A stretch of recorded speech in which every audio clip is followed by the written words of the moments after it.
Hello, Achu സാലോകിൻ്റെ പുതിയൊരു വീഡിയോയിലേക്ക് എല്ലാവർക്കും സ്വാഗതം. ഞാൻ ഇന്ന് പറയാൻ പോകുന്ന ഒരു കണ്ടന്റ് എന്ന് പറഞ്ഞാൽ ഞാൻ ആക്ച്വലി ഈ വീഡിയോ പാർട്ടായിട്ട് ചെയ്യാം, ഒരു സീരീസ് എന്ന രീതിയിൽ ചെയ്യാമെന്നാണ് വിചാരിക്കുന്നത്. ഞാൻ ബിടെക് സിവിൽ എഞ്ചിനീയറിംഗ് ആണ് പഠിച്ചത്. അപ്പം ഞാൻ വീട് വയ്ക്കാൻ ഉദ്ദേശിക്കുന്ന ആൾക്കാർക്ക് വേണ്ടിയാണ് ഈ വീഡിയോസ് എല്ലാം ഡെഡിക്കേറ്റ് ചെയ്യുന്നത് കേട്ടോ. നമുക്ക് വേണമെങ്കിൽ ഒരു വീഡിയോ ഫുള്ളായിട്ട് ചെയ്യാം, വീട് നമ്മൾ ഫസ്റ്റ് തൊട്ട് ലാസ്റ്റ് വരെ. അത് ഫസ്റ്റ് നമ്മൾ ഭയങ്കര ലെങ്തി ആയി പോകും. രണ്ടെന്ന് പറഞ്ഞാൽ നമ്മൾ ഓരോ പ്രോസസ്സും വീട് വയ്ക്കുമ്പോൾ ഉദ്ദേശിക്കുന്ന ഓരോ പ്രോസസ്സും ഭയങ്കര ക്രൂഷ്യൽ സ്റ്റെപ്പാണ്. അപ്പോൾ അത് ഓരോന്നും നമുക്കത് നല്ല രീതിക്ക് തന്നെ പറഞ്ഞ് മനസ്സിലാക്കി അല്ലെങ്കിൽ നമ്മൾ അറിഞ്ഞു പോകുന്നതായിരിക്കും ഏറ്റവും നല്ലത്. അതുകൊണ്ടാണ് എന്നും പറഞ്ഞ് ഈ ഒരു ചാനൽ കംപ്ലീറ്റ്ലി സിവിൽ ബേസ്ഡ് അല്ല. ഞാൻ ഇപ്പോഴേ പറയാം, എൻ്റെ ഒരു പാർട്ട് ഞാൻ പറഞ്ഞതേ ഉള്ളൂ. എനിക്കറിയുന്ന കാര്യങ്ങളും അറിവുള്ള കാര്യങ്ങളും വെച്ച് ഞാൻ സംസാരിക്കുന്നതേ ഉള്ളൂ. അല്ലാതെ കംപ്ലീറ്റ്ലി സിവിൽ കോൺസെപ്റ്റ് ഉള്ള ചാനലൊന്നുമല്ല. അപ്പം ഞാൻ ഫസ്റ്റ് ഈ വീഡിയോ പറയുന്നത്, നിങ്ങൾ കണ്ടന്റ് കണ്ടപ്പോൾ തന്നെ മനസ്സിലായി കാണും, നമ്മളൊരു വീട് വയ്ക്കാൻ പോകുന്നതിന് മുമ്പ് ഏറ്റവും ഇമ്പോർട്ടൻ്റ് ആണ് നമ്മളൊരു വസ്തു വാങ്ങുക. വസ്തു ഉള്ളവരെ കാര്യമല്ല പറയുന്നത്, വസ്തു ഇല്ലാത്തവരെ കാര്യമാണ് പറയുന്നത്. അപ്പോൾ വസ്തു വാങ്ങുക അല്ലെങ്കിൽ ഒരു പ്ലോട്ട് സെലക്ട് ചെയ്യുമ്പോൾ നമ്മൾ ശ്രദ്ധിക്കേണ്ട ഏറ്റവും കുറച്ച് കാര്യങ്ങളുണ്ട്. അത് ഞാൻ ഈ വീഡിയോയിൽ ഇത് സ്കിപ്പ് ചെയ്യാതെ വീഡിയോ ഫുള്ള് കാണുക, എന്നാലേ മനസ്സിലാവുള്ളൂ. അപ്പം ഈ വീഡിയോ നമുക്ക് ഡിലേ ആക്കാതെ തന്നെ സ്റ്റാർട്ട് ചെയ്യാം. Okay, first point. ഇതിൽ മെയിനായിട്ട് ഈ വീഡിയോയിൽ ഞാൻ 4 പോയിന്റ്സ് ആണ് പറയുന്നത് കേട്ടോ. അത് എൻ്റെതായ ഒരു നിഗമനത്തിൽ അല്ലെങ്കിൽ കൺക്ലൂഷനിൽ ഞാൻ 4 പോയിന്റ്സ് ആണ് പറയുന്നത്. അല്ലെ, ഫസ്റ്റ് പോയിന്റ് എന്ന് പറയുമ്പോൾ ബഡ്ജറ്റാണ്. നമ്മളിപ്പോൾ ഒരു ബഡ്ജറ്റ്, നമ്മളെ സേവിങ്സിൽ നിന്ന് നമുക്ക് കുറച്ച് ബഡ്ജറ്റ് ഉള്ളപ്പോഴാണല്ലോ നമ്മൾ വാങ്ങാൻ പോകുന്നത്, ഒരു വസ്തു വാങ്ങാൻ പോകുന്നത്. ആ ബഡ്ജറ്റിൻ്റെ അകത്ത് തന്നെ നമുക്ക് എന്ത് നിൽക്കണം, നമ്മളെ പ്ലോട്ടിൻ്റെ കോസ്റ്റ് നിൽക്കണം, പിന്നെ വീട് പണിയാനുള്ള കോസ്റ്റ് നിൽക്കണം. അങ്ങനെ ഒരുപാട് കാര്യങ്ങളുണ്ട്. നമ്മൾ ഇതിൻ്റെ അകത്ത് തന്നെ നമുക്ക് ഇത്രയും കോസ്റ്റ് നിൽക്കണം. അപ്പോൾ ഫസ്റ്റ് നമ്മൾ ബഡ്ജറ്റ് ശ്രദ്ധിക്കുമ്പം നമ്മൾ എല്ലാവരും ശ്രദ്ധിക്കേണ്ട ഒരു കാര്യം, നമ്മൾ ഈ പ്ലോട്ട് വാങ്ങുന്ന പൈസ മാത്രമല്ല, അതിൽ കുറേ ഹിഡൻ ചാർജസ് ഉണ്ട്. നമ്മൾ ബ്രോക്കർ ഫീസ് കൊടുക്കേണ്ടി വരും, അതിനിടയിൽ എന്തെങ്കിലും ഇൻഷുറൻസ് ഉണ്ടെങ്കിൽ അത് കൊടുക്കേണ്ടി, അങ്ങനെ കുറച്ച് ഹിഡൻ ചാർജസ്. അപ്പോൾ നമ്മൾ അതെല്ലാം ചെക്ക് ചെയ്തിട്ട് വേണം നമ്മൾ ഒരു പ്ലോട്ടിൻ്റെ കോസ്റ്റ് കാൽക്കുലേറ്റ് ചെയ്യാൻ വേണ്ടി. പിന്നെ രണ്ടാമത്തെ കാര്യം എന്ന് പറഞ്ഞാൽ, ഏറ്റവും നിങ്ങൾ ആ പ്ലോട്ട് നോക്കുമ്പോൾ അതിൻ്റെ സോയിൽ കണ്ടീഷൻ നോക്കണം. സോയിൽ കണ്ടീഷൻ എന്ന് പറയുമ്പോൾ നല്ല ഉറപ്പുള്ള മണ്ണാണ്, ലാറ്ററൈറ്റ് സോയിലൊക്കെ ആണെങ്കിൽ നമുക്ക് അങ്ങനത്തെ ഒരു ഫൗണ്ടേഷൻ സെലക്ട് ചെയ്താൽ മതി. കരിങ്കല്ല് അങ്ങനത്തെ ഫൗണ്ടേഷൻ നോക്കിയാൽ മതി. അല്ല, ലൂസ് സോയിലാണ്, ഉറപ്പില്ല, ചതുപ്പ് നിലമൊക്കെ ആണെങ്കിൽ നമുക്ക് വേറെ ഫൗണ്ടേഷൻ ചെയ്യേണ്ടി വരും. പൈൽ ഫൗണ്ടേഷൻ, പിന്നെ ഐസൊലേറ്റഡ് ഫൂട്ടിങ്, അങ്ങനെയൊക്കെ കുറേ ഇതുണ്ട്.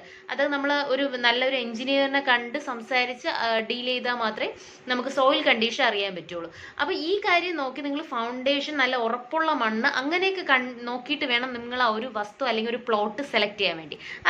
രണ്ടാമത്തെ പോയിന്റ് എന്ന് പറയുമ്പോൾ ഞാൻ എല്ലാത്തിനും കൂടെ ഒരൊറ്റ പേരിട്ടിട്ടുള്ളൂ: ചെക്ക് ചെയ്യുക, എല്ലാം ചെക്ക് ചെയ്യുക. നമ്മൾ ഒരു പ്ലോട്ട് സെലക്ട് ചെയ്യുമ്പോൾ നല്ല രീതിയിൽ ചെക്ക് ചെയ്യുക. എന്താണ് ചെക്ക് ചെയ്യേണ്ട? വെള്ളം, വാട്ടർ. അവിടെ നമ്മൾക്ക് കിണർ കുഴിക്കാം. നമുക്ക് എന്തായാലും വർക്ക് തുടങ്ങുമ്പോൾ കിണർ കുഴിക്കണമല്ലോ. അപ്പോൾ കിണർ കുഴിക്കാൻ പറ്റുന്നതാണോ, ആ പ്ലോട്ടിൽ കിണർ കുഴിച്ച വെള്ളം കിട്ടുന്ന സ്ഥലമാണോ, അത് നിങ്ങൾ എവിടെ ചെക്ക് ചെയ്യും? അവിടെ പോയി കുഴിക്കാനല്ല പറഞ്ഞ, ഫുൾ ചുറ്റുമുള്ള അടുത്തുള്ള വീടുകളിൽ പോയി അവർ കിണറുണ്ടോ, അവിടെ വെള്ളത്തിൻ്റെ കിട്ടുന്നുണ്ടോ, വെള്ളമൊക്കെ ലഭ്യമാണോ, അത് പ്രത്യേകിച്ച് ഈ വേനൽക്കാലത്ത് നമുക്ക് വെള്ളം കിട്ടാനുള്ള ചാൻസസ് ഉണ്ടോ, കിണർ കുത്തിയാലും വെള്ളം കിട്ടുമോ, അങ്ങനെയൊക്കെ നിങ്ങൾ ഫുൾ ചെക്ക് ചെയ്യണം. രണ്ടെന്ന് പറഞ്ഞാൽ ഇലക്ട്രിസിറ്റി. നമുക്കതറിയാലോ, ഇലക്ട്രിക് കണക്ഷൻ ഉണ്ട്, പോസ്റ്റ് അങ്ങനത്തെ ഉണ്ട്. പിന്നെ പ്ലോട്ടിൻ്റെ അകത്ത് ഇലക്ട്രിക് ലൈൻ ഉണ്ടെങ്കിൽ നിങ്ങൾ ആ പ്ലോട്ടൊന്നും എടുക്കരുത് കേട്ടോ, അതൊക്കെ നമുക്ക് വയലേഷനായിട്ട് വരും. അതുകൊണ്ട് ഇലക്ട്രിസിറ്റി കിട്ടും. പിന്നെ മൂന്നാമത്തെ കാര്യം എന്ന് പറയുമ്പോൾ റോഡ് വിഡ്ത്ത് ആണ്. റോഡ് വിഡ്ത്ത് 3 മീറ്ററെങ്കിലും മിനിമം വേണം. നിങ്ങളെ സൈറ്റിൽ ഒരു ലോറി, ടിപ്പർ, അങ്ങനെയൊക്കെ നമുക്ക് എല്ലാ മെറ്റീരിയൽസ് ഇറക്കാൻ പറ്റണം, ഹെവി വെഹിക്കിൾസ് വരെ കയറാൻ പറ്റണം നല്ലൊരു വഴിയുള്ള ഒരു വസ്തുവായിരിക്കണം. പിന്നെ നമ്മൾ എന്ത് ചെയ്യണം, അത് കോസ്റ്റൽ സോണിൻ്റെ, കടൽ അടുത്തെങ്ങാനുണ്ട്, ഒരു 500 മീറ്റർ ഇതൊക്കെ ആണെങ്കിൽ നമുക്ക് കോസ്റ്റൽ ഡിപ്പാർട്ട്മെൻറ്റിൽ നിന്ന് കുറേ ഡോക്യുമെൻറ്റ്സും കാര്യങ്ങളും വെരിഫിക്കേഷനൊക്കെ കൊടുക്കേണ്ടി വരും. അതുണ്ടോ ചെയ്യണം. പിന്നെ എന്താണ്, നമുക്ക് ഏറ്റവും അത്യാവശ്യം പ്രൈവസിയാണ് അല്ലേ. അപ്പം ചുറ്റുപാടും കമ്മ്യൂണിറ്റി ഹാളോ പിന്നെ അങ്ങനെ എന്തെങ്കിലും ഉണ്ടോ, ട്രാഫിക് കൂടുന്ന സ്ഥലമാണോ എന്നൊക്കെ നോക്കണം. നമുക്ക് ആ നോയ്സും പൊല്യൂഷനും എന്നൊക്കെ മാറി നിന്ന് ഒരു സുഖമായിട്ടുള്ള ഒരു ജീവിക്കാനുള്ള ഒരു ഇതാണല്ലോ വീട്, അത് ചെക്ക് ചെയ്യണം. ലാൻഡ് സ്ലൈഡ്, എർത്തിക്യൂക്ക്, അങ്ങനത്തെ ഒക്കെ നമ്മൾ ഡിസാസ്റ്റേഴ്സ് ഉണ്ടോ, അങ്ങനെയൊന്നും ആ പ്രദേശത്ത് വന്നിട്ടില്ല എന്നൊക്കെ ഉറപ്പ് വരുത്തണം. പിന്നെ നമ്മൾ മെയിനായിട്ട് നമ്മൾ വെള്ളം, റോഡ് വിഡ്ത്ത്, ആ കാര്യങ്ങളൊക്കെ ഒന്ന് ചെക്ക് ചെയ്താൽ നല്ലതായിരിക്കും. ഇതിനോടൊപ്പം തന്നെ നമുക്ക് അതിൻ്റെ അകത്ത് കാറ് പാർക്ക് ചെയ്യാൻ പറ്റണം. പ്ലോട്ടിൻ്റെ അകത്ത് നമുക്ക് ബിൽഡിങ്ങിൽ പോയാലും കാറ് പാർക്ക് ചെയ്ത് കാറ് തിരിക്കാനൊക്കെ പറ്റണം. അങ്ങനത്തെ ഒക്കെ ഒരു നല്ല രീതിക്കുള്ള ഒരു പ്ലോട്ടായിരിക്കണം നമ്മൾ സെലക്ട് ചെയ്യേണ്ടത്. മൂന്നാമത്തെ പോയിന്റ് എന്ന് പറയുമ്പോൾ പ്ലോട്ട് ഷേപ്പ് അല്ലെങ്കിൽ വാസ്തു. നമ്മൾ പണ്ടൊന്നും ആൾക്കാർ അത്ര വാസ്തു നോക്കിയില്ലെങ്കിൽ പോലും ഇപ്പോൾ ഉള്ള മിക്ക ആൾക്കാരും വാസ്തു നോക്കിയിട്ടൊക്കെയാണ് നമ്മൾ ഓരോ വീട് വെക്കുന്നത് കേട്ടോ.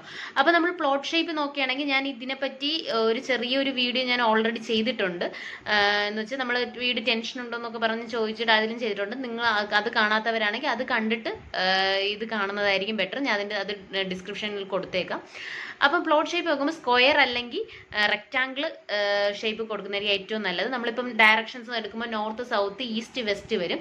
അത് നമ്മൾ ഓരോ സെൻട്രൽ ലൈൻ എടുക്കുമ്പോൾ അതിൽ പെർപെൻഡിക്കുലർ ആയിട്ടാണ് വരുന്നതെങ്കിൽ ഏറ്റവും ബെസ്റ്റ് ആണ്. പിന്നെ നമ്മൾ കോർണറിൽ നിന്ന് ഓരോന്നും കട്ട് ചെയ്ത് പോകുന്ന ആ പ്ലോട്ടൊന്നും വാങ്ങരുത്. പിന്നെ കുറച്ച് എക്സ്റ്റൻഷൻസ് വരും, ഓരോ ഡയറക്ഷനിലും വെച്ച് എക്സ്റ്റെൻഡ് വരും. അതിൽ നോർത്ത് ഈസ്റ്റ് എക്സ്റ്റൻഷൻ വരുന്നതായിരിക്കും ഏറ്റവും നല്ലത്. പിന്നെ ഒരു 30 ഡിഗ്രി സ്ലോപ്പൊക്കെ ആണെങ്കിൽ അത്യാവശ്യം നല്ലതായിരിക്കും. ഉണ്ടെങ്കിൽ തന്നെ അത് കുഴപ്പമില്ല, നല്ലതാണ്. കാരണം മഴവെള്ളം വന്നാൽ പോലും അതങ്ങ് ഇറങ്ങി പോകാനുള്ള ഒരു ഇത് പ്രിഫർ ചെയ്യുന്നത് നല്ലതായിരിക്കും. അപ്പോൾ പ്ലോട്ട് ഷേപ്പ് പിന്നെ വാസ്തു നോക്കുകയാണെങ്കിൽ അതിൻ്റെ ഡീറ്റെയിൽസ് ഞാൻ ആ വീഡിയോയിൽ പറഞ്ഞിട്ടുണ്ട്. എന്താണ് നമ്മൾ വടക്ക് വശം മാറ്റിയിട്ട് നമ്മൾ നോർത്ത്, ഈസ്റ്റ് അതൊക്കെ ഫേസ് ചെയ്യുന്ന മെയിൻ ഡോർ വരുന്ന അല്ലെങ്കിൽ ഫേസ് ചെയ്ത് നിൽക്കുന്ന ഒരു പ്ലോട്ട് ഷേപ്പ് ആയിരിക്കും ഏറ്റവും ബെസ്റ്റ്. പിന്നെ ഈ വാസ്തുവിൽ എന്ന് പറയുമ്പോൾ നമ്മൾ ഈ ഡെഡ് എൻഡിൽ വരുന്ന പ്ലോട്ട് വാങ്ങാതിരിക്കുന്നതായിരിക്കും നല്ലത്. പിന്നെ ടി ജംഗ്ഷൻ, വൈ ജംഗ്ഷൻ അങ്ങനെയൊക്കെ ഇടയിൽ വരുന്ന പ്ലോട്ടുകളൊന്നും കഴിവത് വാങ്ങാതിരിക്കുക.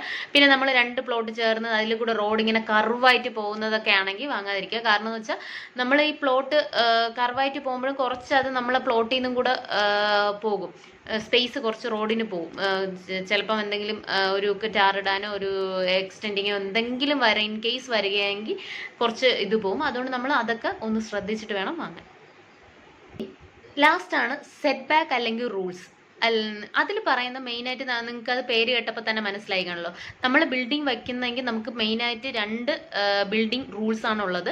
പഞ്ചായത്തിലാണ് വയ്ക്കുന്നതെങ്കിൽ നമ്മൾ കേരള പഞ്ചായത്ത് ബിൽഡിംഗ് റൂൾസ് ഉണ്ട്. മുനിസിപ്പൽ അല്ലെങ്കിൽ കോർപ്പറേഷൻ ആണെങ്കിൽ കേരള മുനിസിപ്പൽ ബിൽഡിംഗ് റൂൾസ് ഉണ്ട്.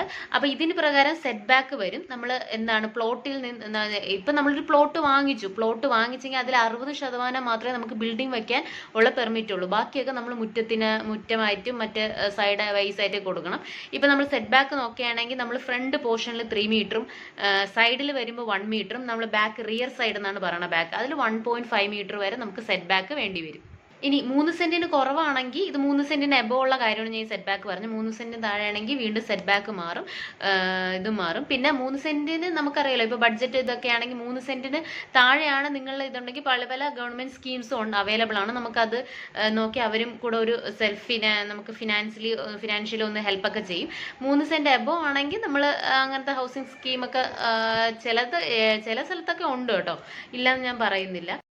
പിന്നെ നമ്മൾ ഈ സെറ്റ് ബാക്ക് റൂളിനെ പോലെ ഇമ്പോർട്ടൻ്റ് ആണ് നമ്മൾ സെപ്റ്റിക് ടാങ്ക് പൊസിഷൻ.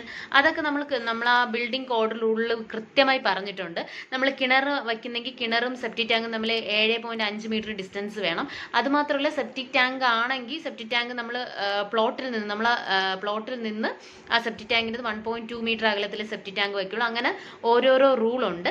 ഇതൊക്കെ നമ്മൾ ഓരോ എഞ്ചിനീയേഴ്സിനെ നമ്മൾ കൂടെ കൂട്ടി ഒരു പ്ലോട്ട് സെലക്ട് ചെയ്യാൻ കൊണ്ടുപോകണമെങ്കിൽ ഏറ്റവും നല്ലതായിരിക്കും. അവർ ഇതൊക്കെ ശ്രദ്ധിച്ചിട്ടായിരിക്കും പറയും. പ്രത്യേകിച്ച് സോയിൽ കണ്ടീഷനൊക്കെ നോക്കിയിട്ടായിരിക്കും അവരും പ്രിഫർ ചെയ്യണം. അപ്പോൾ ഒരു നല്ല ഒരു എഞ്ചിനീയറിനെ, ഒരു എഫിഷ്യൻ്റ് എഞ്ചിനീയേഴ്സിനെയും കൂടെ കൊണ്ടുപോകുന്നത് നിങ്ങൾക്ക് നല്ലതായിരിക്കും.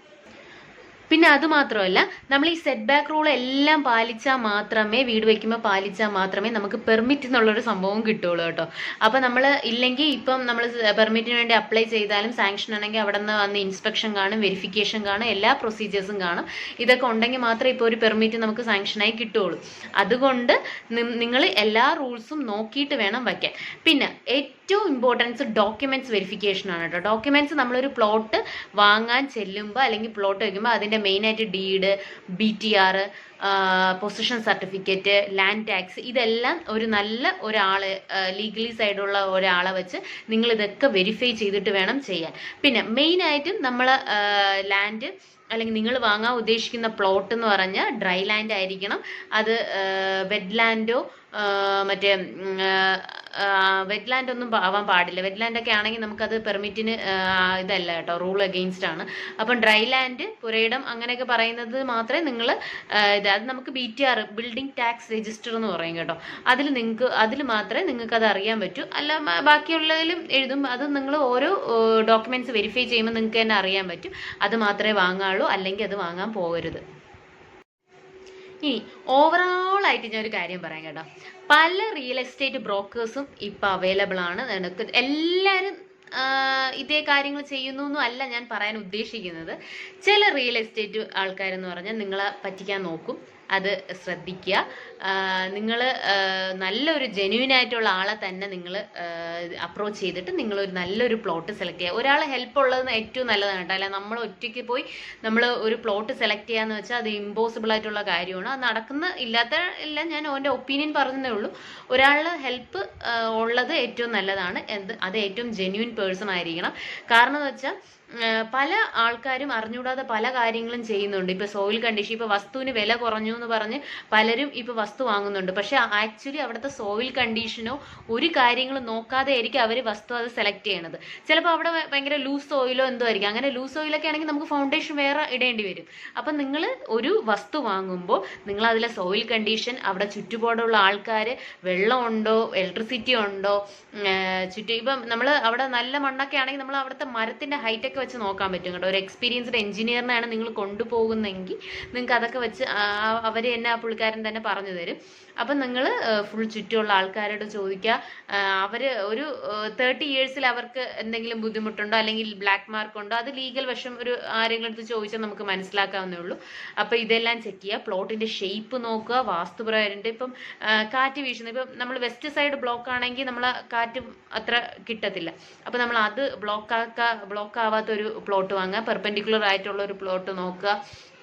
നോർത്ത് ഈസ്റ്റ് കറക്റ്റ് സ്ക്വയർ ആയിട്ടുള്ള ഒരു പ്ലോട്ട് നോക്കുക. നമ്മൾ എന്തായാലും ഒരു വീട് വെക്കാൻ പോവുകയല്ലേ. അപ്പോൾ പ്ലോട്ട് എന്ന് പറയുന്ന കാര്യം ഏറ്റവും വലിയ കാര്യമാണ്.